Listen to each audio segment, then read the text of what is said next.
이번 시간에는 마케팅 사업 전략 설정 방법에 대해서 알아보도록 하겠습니다. 학습 목표는 마케팅 사업 전략을 설명할 수 있다입니다. 앞에서 배운 기업 단위의 방향 설정에서는 전략 방향 설정에서는 기업이 마케팅을 공격적으로 수행할 거냐 보수적으로 수행할 거냐에 대한 부분들을 다뤘다라고 하면은 예를 들어서 우리가 기업 단위의 전략 방향 설정에서 마케팅을 공격적으로 수행하겠다라고 전략 방향을 설정했다라고 하면은 앞선 강의에서 봤던 자동차 회사의 사례로 예를 든다라고 하면은 어디다 집중적으로 신제품을 출시하고 어디다 집중적으로 공격적으로 마케팅을 할 거냐 이거를 결정하는 게 사업 단위 전략의 목표 수립이다라고 볼 수 있습니다. 예를 들어서 자동차 회사는 대형 자동차가 있고 중형 자동차가 있고 소형 자동차가 있고 또는 버스나 트럭 또는 SUV 뭐 이런 것들이 있을 거라는 거죠. 그 중에서 어느 영역, 어느 사업 단위에다 즉 SUV에다가 공격적으로 마케팅을 할 거냐, 승용 부분에다가 공격적으로 마케팅을 할 거냐, 아니면은 트럭이나 버스 부분에다가 공격적으로 마케팅을 할 거냐, 이런 부분들을 결정하는 게 사업 단위의 목표 수립이다라고 볼 수 있다라고 말씀드릴 수 있습니다. 사업 단위 전략에서의 전략이란 말은 예전에는 전쟁이나 아니면 전투에서 많이 사용됐던 얘기다라고 볼 수 있는데 현대로 들어서면서 경영 전략이나 아니면은 마케팅이 경쟁이 치열해지면서 전투나 전쟁에서 사용이 되었던 전략이란 말을 마케팅에 사용하게 된 그런 용어다라고 말씀드릴 수 있습니다. 그 중에서도 사업 전략의 개념은 상대적 시장 점유율이 높냐 낮냐 아니면은 그 제품의 시장 성장률이 높냐 낮냐를 2x2 매트릭스 놓고 보고 상대적 시장 점유율이 낮으면서 낮은 거죠. 시장 성장률이 높은 경우를 시장의 퀘스천 마크다. 즉 프로블럼 차일드다 이렇게 얘기를 한다라는 거죠.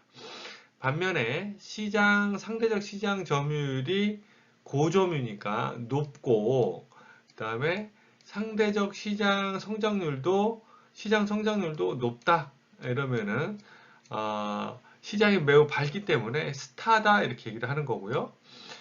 상대적 시장 점유율이 높고 시장 성장률이 낮은 경우에는 경쟁이 좀 덜 치열하기 때문에 캐시카우, 즉 돈을 벌어들이는 영역이다 이렇게 말씀을 드릴 수 있고 시장 성장률도 낮고 상대적 시장 점유율도 낮은 부분들을 우리가 좀 어려운 영역이다 그래서 도구의 영역이다 이렇게 나타낸다라는 거죠.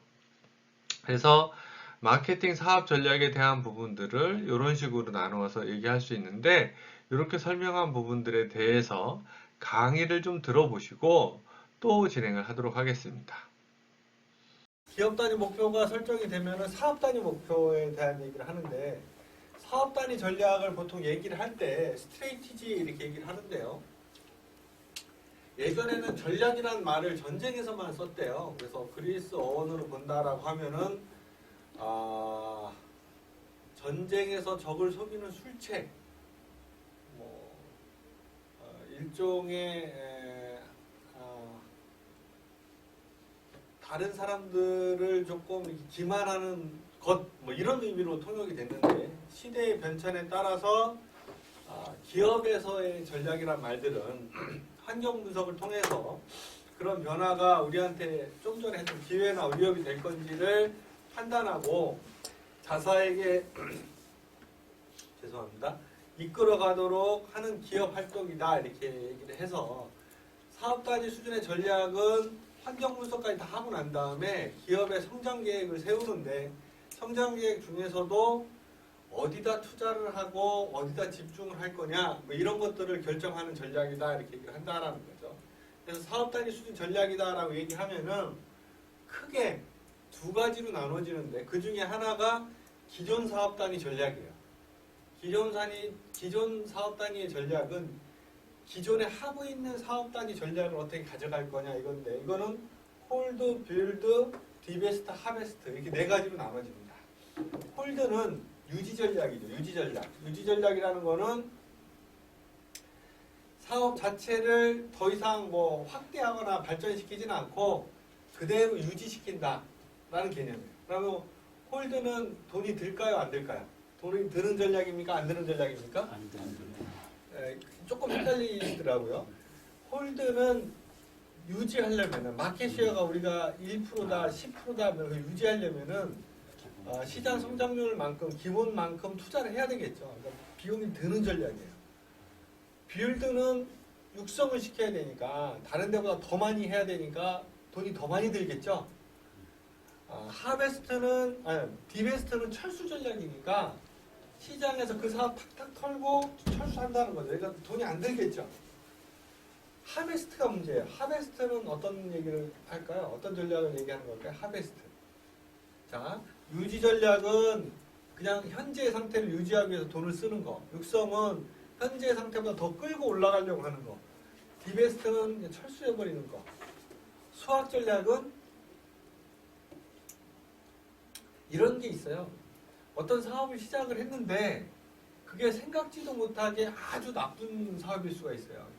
예전에 이런 게 있었어요. 한솔이라고 하는 한솔 제지가 있잖아요. 거기는 제지 브랜드 쪽에서는 넘버원이거든요. 근데 제지 시장이 막 커지진 않잖아요. 그러니까 뭐가 고민이겠어요? 여러분들이 만약에 한솔 제지 사장이라면은 미래에는 뭘 먹고 살 거냐 이게 고민이겠죠. 그래서 새로운 신규 수종 사업에 막 투자를 많이 하는 대표적인 회사가 한솔 제지였었단 말이에요. 지금부터 한 10몇 년 전에 018, 017, 016, 019 뭐 이런 우리가 얘기할 때 시티폰 사업이 막 유행을 할 때 한솔이 019, 018로 그때는 또 기지국을 지금처럼 광대역 기지국을 쓰는 게 아니라 각자 다 건설을 했었단 말이에요. 한 3, 4천억을 들여서 전국에다 기지국을 깔고 018 사업을 시작을 했단 말이에요. 근데 그게 불과 한 5년 만에 정부 정책이 바뀌어서 광대역 통신망 통신 정책으로 바뀌었어요. 그래서 그 사업자를 SKT, LGT, KT로 확정 짓고 나니까 시티폰 사업을 했던 신세계통신, 뭐 한솔제지, 뭐 이런 통신사들이 전부 다 뭐처럼 되냐면 삐삐 사업 하는 것처럼 돼 있어요. 된 거죠. 지금도 삐삐를 쓰시는 분들이 한 100여 명이 된대요. 해질 않고. 그러면은 그분들이 그 삐삐를 쓰는 동안은 그 사업자는 계속 서비스를 해줘야 되는 거예요. 그러니까 100여 명 정도 되는 분들 때문에 엄청난 시스템을 유지해야 되는 거잖아요. 그 회사에서는 맨날 그분들한테 이제 그만 해지하시는 게 어떻겠습니까? 해지해 주시면은 회사에서 뭐 이렇게 위로금으로 몇백만 원씩 드리겠습니다. 이렇게 해도 해지를 안 하신대요, 그분들이. 한솔 이동통신 같은 경우는 자기네들 미래의 신규 수종 사업으로 3천억 원이 넘는 돈을 들여서 10여 년 전에 전국의 기지망을 깔고 이동통신 사업에 들어갔는데 이게 갑자기 삐삐 사업이 된 거예요. 그럼 어떻게 하시겠어요, 여러분들 같으면 이거를? 미래도 없고 수익도 내기 어렵고 이미 가입자는 한 20만이나 되고 투자비는 직원들까지 뭐 해가지고 수천억을 투자를 했어요. 이걸 갑자기 철수하면 회사의 데미지가 엄청나겠죠. 그리고 20만 가입자들은 또 다 보상을 해줘야 돼요. 그럴 때 쓰는 전략이 수학 전략이다라는 거죠. 수학 전략은 모든 비용을 전부 다 그냥 올스톱 시켜버리는 거예요. 예를 들면 이런 거죠. 이렇게 사용하다 보면은 통신망 같은 게 잘 안 돼서 통신망 같은 게 서비스가 잘 안 돼서 고장이 나는 경우가 있죠. 그러면 그걸 안 고쳐주면 어떻게 되겠어요? 예전에 그 SKT 본사에 벤츠를 가지고 정문을 막 돌진하고 그랬었잖아요. 서비스 자기네들이 해줬 뭐 이렇게 했는데 제대로 안 해줬다. 그런 것처럼 고객 불만이 엄청나게 들어오겠죠. 엄청나게 들어와도 알았습니다 하고 다 접수하고 액션을 하지 않는 거예요. 직원들이 그만두면은 인원을 충원하지 않아요. 그러면 이제 별일들이 다 생기겠죠. 소비자들이 뭐 욕도 하고 뭐 안티도 생기고. 그러니까 회사 브랜드나 CI나 코퍼레이트 브랜드 같은 경우는 치명적이죠. 그렇게 해도 아무것도 안 하면은 소비자들이 어떻게 해요? 이탈하기 시작하죠. 이제 뭐 다시는 한솔 쪽을 쳐다보지도 않는다 뭐 이러면서 이탈하기 시작한단 말이에요. 2년 동안 20만 명의 가입자들한테 가입비나 사용료는 다 받으면서 서비스를 하나도 개선하지 않는 거예요. 고치지도 않고. 사람들이 점점 빠져나가서 나중에 한 3만 명 정도 남았을 때 신세계통신한테 헐값에다 그냥 거저주다시피 처리하는 거죠. 그러니까 수학 전략은 우리가 입는 데미지나 손실이 너무 클 때 아무것도 하지 않고 비용을 완전히 통제한 상태에서 걷어들이는 전략, 하베스트, 걷어들이기만 하다가 어느 일정 수준이 되면은 그 시장에서 철수해버리는 거죠. 그래서 기존 사업 단위의 전략은 4가지로 나눠집니다. 빌드, 홀드, 디베스트, 하베스트. 그 다음에 기존 신규 사업 단위의 전략에서는 2가지로 나눠지죠. 하나는 개발 전략은 삼성이 잘 쓰는 전략이에요. 삼성은 어디든지 들어가서 1등을 할 생각을 하니까 제일주의니까. 예를 들면 브라운관 시장에서도 LG랑 싸워서 1등할 저희가 없으면 그냥 PFT 방식을 바꿔서 들어가거나 아니면 자동차 시장도 들어가려면 아예 공장을 짓고 들어가거나 뭐 이렇게 하는 거죠. 그에 반해서 SK 같은 경우에는 사람을 많이 쓰는 걸 좋아하지 않고 그러니까 새로운 기술이나 공장을 짓고 이렇게 하는 것보다는 갖고 있는 돈을 가지고 인수를 해서 들어가는 전략 뭐 이렇게 해서 보통 사업 단위 전략에서는 기존 단위는 하베스트, 디베스트, 홀드, 빌드 신규 사업 단위는 인수 또는 개발 이렇게 6가지 전략으로 나눠진다라는 거죠. 그래서 그 내용들을 BCG 매트릭스의 강점으로 분류해서 보면은 이런 부분들이 있다라고 설명을 한 거고 앞에 한번 잠깐 보시면은 예를 들어서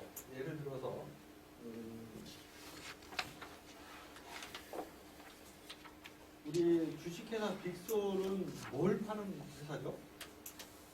예를 들면 원료, 식품 원료를 파는 회사예요. 종문당은 뭘 파는 회사입니까? 상품이요. 종문당은 의약? 건강기능. 건강기능식품을 파는 회사죠. 이렇게 명확하게 나오잖아요. 컨설팅 회사는 뭘 파는 회사일까요? 컨설팅 회사는 지식을 파는 회사다. 다른 의견 없으십니까? 컨설팅 회사는 뭘 파는 회사일 것 같습니까? 서비스를 파는 회사다. 컨설팅 회사는 저는 모델을 파는 회사라고 얘기를 하거든요. 예를 들면 이런 거예요. 미국에 있는 맥킨지라고 하는 회사가 있는데 세븐S 모델을 갖고 있어요. 이 세븐S 모델은 쉐어드 밸류에서부터 7가지 S로 시작하는 요소를 가지고 조직 진단을 할 때는 세븐S 모델로 진단을 해라 이렇게 돼 있는데 전 세계 전략을 하는 컨설턴트들은 다 세븐S 모델을 가지고 내부 역량 진단을 해요. 또 보스턴에 있는 컨설팅 회사 중에 하나는 사업 포트폴리오 모형을 짤 때 사업 단위 전략을 잡을 때는 이렇게 시장 성장률과 상대적 시장 점유율을 가지고 스타, 캐시카우, 프로블럼 차일드 도구 형태의 2x2 매트릭스로 시장 분석을 해라 이렇게 하는 거를 이걸 그 회사 이름을 따서 BCG 모델이다라는 말을 써요. 근데 전 세계 전략가들이나 마케팅을 하는 사람들이 사업 포트폴리오 모형을 쓸 때는 BCG 모델 말고도 여러 가지 모델이 있는데 거의 대부분의 사람들이 BCG 모델을 쓴다는 거죠.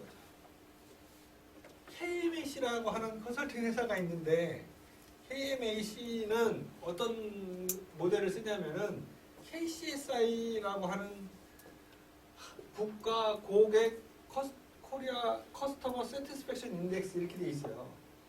그래서 고객 만족도 조사를 해서 여러분들이 가끔 아파트 같은 데 가다 보면 플래카드가 막 이렇게 걸려 있잖아요. 고객 만족도 10년 연속 1위, 뭐 S아파트, 뭐 한국농유럽회 컨설팅 주가 뭐 이렇게 돼 있고 아니면 신문 같은 데 광고가 나잖아요. 고객 만족도 조사를 해가지고 발표해서 1위라고 S아파트 이러면 그 아파트는 좋죠. 2위 한 L아파트가 있을 거잖아요. 롯데캐슬 뭐 이런 데가 있을 거잖아요. 2위한 업체들은 어떻게 했어요? 기분이 좀 상하겠죠. 여러분들이 만약에 2위한 롯데캐슬의 광고 브랜드 담당자라고 하면 어떻게 하시겠어요?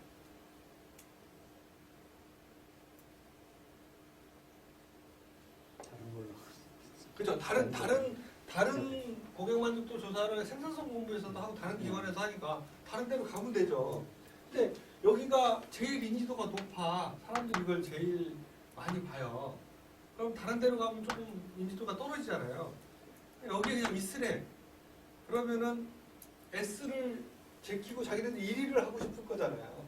그럼 1위를 하는 방법을 컨설팅을 받는데 어디다 받으면 제일 좋겠냐 이거죠. 여기다 받으면 제일 좋겠죠. 그러니까 모든 컨설팅 기관들은 다 이런 모델을 만들어 놓고 어떤 작업을 해서 발표를 하고 뭘 하는데 이거를 쓰다 보다 잘 안 되는 게 있으면은 여기에 가서 진단을 받는다는 거죠. 컨설팅을 받거나. 그러니까 세븐S 모델을 전 세계 마케터들이 다 쓰니까 맥킨지가 전 세계 유명한 컨설팅 회사가 되는 거고, 사업 포트폴리오를 전 세계 컨설턴트 다 쓰니까 유명한 BCG 컨설팅 회사 보스턴 컨설팅 그룹이 되는 거고, 한국에 있는 기업들이 되게 여기서 많이 고객 만족도 조사를 받으니까 한국에서 유명한 컨설팅 회사가 되는 거거든요. 그러니까 BCG에서는 사업 포트폴리오 모형을 만들어서 니네들이 사업 포트폴리오를 짤 때는 상대적 시장 점유율을 보고 시장 성장률을 Y축으로 놓은 다음에 상대적 시장 점유율이 고점이면서 뭐 성장률도 높으면은 그걸 스타라 해라 이렇게 해놨단 말이에요. 근데 여기에서 이상한 게 하나 있긴 해요. 보통 우리가 이 토마토 매트릭스를 짜면은 여기를 제로로 보고 여기가 1이면은 여기는 뭐예요? 2로 이렇게 보잖아요. 그러면은 여기가 9점이에요. 여기가 9점이에요. 이쪽이 더 커지면 이렇게 여기가 9점으로 봐야 되잖아요. 근데 이걸 이렇게 거꾸로 뒤집어 놓은 거예요. 이제 뒤집어 놓고 어떻게 해놨냐면은 여기가 1인데 여기를 0.1로 잡고 여기를 10으로 잡고 10배로 잡아놓은 거예요. 그리고 여기를 9점이라고 이렇게 해놨단 말이에요. 왜? 그리고 또 여기를 10% 이상을 저성장이라고 하고 10% 이하를 저성장이라고 하고 이상을 고성장이라고 해놨어요. 이거는 문제가 없는데 여기는 왜 뒤집어 놨느냐 이걸 갖고 아구가 많은데, 어쨌든 제가 BCG에 보스턴에 갔을 때는 이 컨설턴트가 이미 타개하고 안 계시더라고요. 얘들도 이걸 뭐 그렇게 중요하게 생각을 하지 않아요. 근데 이거는 그냥 제가 생각을 하는 건데, 여기를 보통 프로블럼 차일드 퀘스천 마크라고 하는데, 우리가 지금 1조, 2조 다 공격적인 마케팅을 하게 신제품을 시장에서 출시한다 그랬는데, 신제품을 출시한다라는 전제가 되면은 예를 들어서 이런 거죠. 건강보조식품을 하나 새로 신제품을 출시하면 세상에 없는 제품을 출시하는 경우는 없죠. 그러면 이미 그 시장 안에 더 좋은 넘버원 브랜드가 있겠죠. 그 들어가는 시점으로 본다라고 하면은 상대적 시장 점유율이 높으면은 고점인데, 시장에 출시하자마자 시장 점유율이 높을 수는 없잖아요. 그럼 어디로 들어가겠어요? 고점유, 저점유 중에서 저점유로 들어가겠죠. 저점유로. 그리고 만약에 우리가 신제품을 출시한다라고 하면은 시장 성장률이 높은 스마트폰에다가 출시를 할까요? 시장 성장률이 없는 삐삐 산업에다가 신제품을 출시를 할까요? 스마트폰에서 출시를 하죠. 그러면은 기업이 시장에 출시하는 제품의 95%는 어디로 들어가냐면은 프로블럼 차일드 퀘스천 마크로 들어가는 거예요. 들어가서 열심히 마케팅을 해서 뭐 삼성전자도 제치고 애플도 제치고 어디로 가는 거예요? 화웨이가 스타로 갔다가 이게 스마트폰 시장이 점점 정체되고 있잖아요. 성장률 하면은 성장률이 줄어들면은 캐시카우로 내려앉아서 이런 경로를 그리는 거를 가장 이상적인 상품의 경로다 이렇게 얘기를 하는데, 이렇게 그리고 싶었던 것 같아요. 그러니까 이걸 이렇게 뒤집어 놨지. 이렇게 나올 수가 없으니까. 어쨌든 BCG 모델의 가장 원판은 이렇게 돼 있다. 그리고 우리나라 경제 성장률이 2%밖에 안 되지만은 이 컨설턴트가 이걸 짤 때는 10% 이상의 성장하는 시장을 고성장이라고 봤다. 이거를 여러분들이 알고 계시면 된다라는 거죠. 자, 그러면은 이걸 여러분들이 사용할 수 있는데 이제 잘 보세요. 시장 성장률은 그냥 나타나는 거잖아요. 그러니까 요거는 그냥 보면 돼요. 찾아보면 돼. 상대적 시장 점유율은 앞에 상대적이란 말이 들어가요. 렐러티브 마켓 시어 이렇게 들어가요. 렐러티브. 그러니까 이거는 그냥 시장 점유율하고는 좀 다르겠죠. 상대적이니까. 그래서 그걸 구하는 방식이 구하는 방식이 몇 페이지이냐면은 여러분들 교재를 쭉 몇 페이지 넘기셔가지고 61페이지 60페이지 그 밑에 61페이지 좌측 밑에 60페이지를 보면은 앞에 보세요. 상대적 시장 점유율이란 렐러티브 마켓 쉐어란 이렇게 나와 있고 시장 점유율이 가장 큰 경쟁사의 시장 점유율 분의 뭐예요? 이거 중요합니다. 이거 여러분들이 못 하면 이따 계산 못 해요. 상대적 시장 점유율이 가장 큰 경쟁사의 시장 점유율 분의 뭐예요? 여기 있죠. 여기. 뭐라고요? 상대적 점유율 가장 큰 경쟁사의 시장 점유율 분의 그죠? 자사의 해당 사업 단위의 시장 점유율. 그죠? 오후 되니까 이제 좀 많이 집중력이 떨어지시죠? 잘 보세요. 자, 기업이 A, B, C가 있어요. 우리 기업이 C예요. 아니 B예요. B. 그러면은 상대적 시장 점유 이 세 개 기업이 전체 시장이라고 보고 우리 기업이 B예요. 그러면 상대적 시장 점유율을 구하면은 몇 분의 몇이에요? 분모에 뭐가 들어가요? 여기에서 50분의 30. 그러면은 0.6 이렇게 되는 거겠죠. 그렇죠? 그리고 우리 기업이 A예요. A. A면은 상대적 시장 점유율에서 여기에 뭐가 들어가요? 30이 들어가죠. 그리고 우리 게 1로 들어가죠. 그러면은 1.67이 나오죠. 자, 이게 3개니까 그렇다라고 생각할 수도 있는데 이렇게 한번 보세요. 우리가 시장 점유율이 10이고 여기가 9고 8이고 뭐 7이고 이렇게 쭉 100개가 있다고 보세요. 100개. 업체가 여기 N수가 100개까지 있어.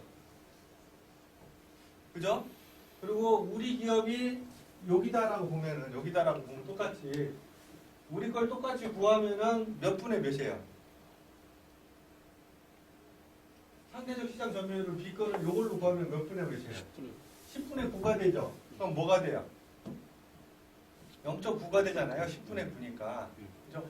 기업이 100개가 있다 하더라도 1이 넘는 렐러티브 마켓 시어가 1이 넘는 기업은 몇 개예요? 한 개라는 거예요. 한 개. 1이 넘는 기업은 한 개. 99개는 다 0점이에요. 9가 0.9니까 기업이 100개가 있어도 다 1 미만으로 간다는 거죠. 상대적 마켓시어의 개념은 거기에 있어요. 여기다 이렇게 그려놓고 보면은 마켓 넘버 1만 어디에 있는 거예요? 여기 이쪽에 있는 거죠. 넘버 2부터는 다 어디에 있는 거예요? 다 이쪽에 있는 거죠. 그렇죠? 그러면은 우리가 마켓시어가 10이고 10이면은 여기서 1부터 이쪽 10배수까지 있으니까 10이면은 나누면은 10을 9로 나누면 뭐 1점 몇 이렇게 나오겠죠. 그러면은 이쪽에 이렇게 짧게 붙어 있고 9 마켓시어가 9인 업체는 여기 이렇게 가까이 붙어 있겠죠. 이걸 그려놓고 보면은 그 나머지 100개는 다 이쪽으로 이렇게 돼 있을 거고.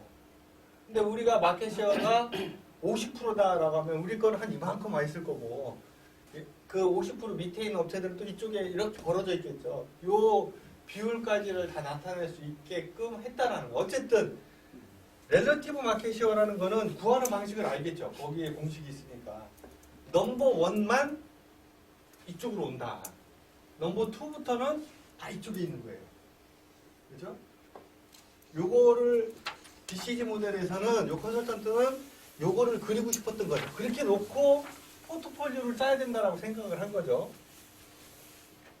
자, 그래 놓고 보니까 여러분들 교재에서 보면은 몇 페이지를 보느냐면은 61페이지를 보면은 여기 스타, 캐시카우, 도구, 여기는 퀘스천 마크 또는 여기에 들어가서 성공할지 실패할지 모르니까 퀘스천 마크 또는 프로블럼 차일드로 이렇게 정의를 해놨는데 그렇게 놓고 보니까 프로블럼 차일드에서는 자, 보세요. 61페이지 프로블럼 차일드에서는 전형적으로 쓰는 전략이 있다. 빌드, 홀드, 하베스트, 디베스트 중에서 빌드, 하베스트, 디베스트를 쓴다.